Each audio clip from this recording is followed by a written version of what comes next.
Let me show you how to make golden brown skin tone effect in Adobe Photoshop. First, go to Window, and open the Gradients panel.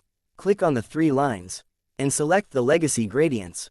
Then close the Gradients window. Click on the Adjustment Layer icon, and create a gradient map. Click the Gradient box. Under the Presets, select the Legacy Gradients. Open the Photographic Toning. Select the copper one, then click OK. Change the blend mode to soft light. Decrease the opacity to 50%. Go back to Adjustment Layer icon, and create a black and white. Under the preset, select the blue filter. Change the blend mode to luminosity. Click the FX icon and choose the blending options.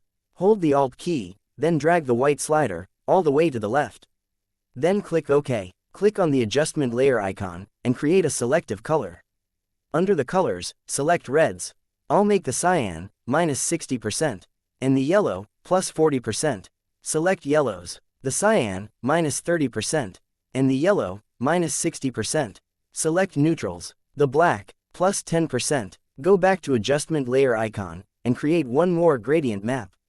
Click the Gradient box. Under the Presets, open the Legacy Gradients. And the Photographic Toning, select the Platinum. Drag the lower left color stop slider all the way to 50% location.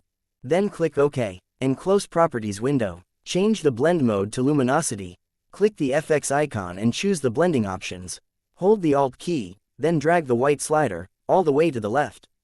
Then click OK. Decrease the opacity to 30%.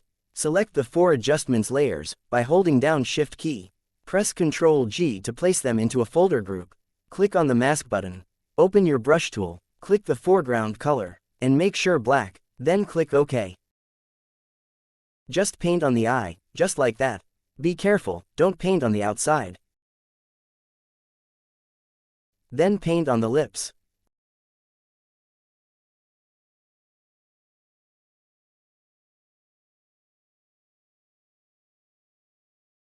If you think it is too much, you can always go ahead and decrease the opacity. I'll choose 80%, and that's fine. And that's it for today. Thanks for watching.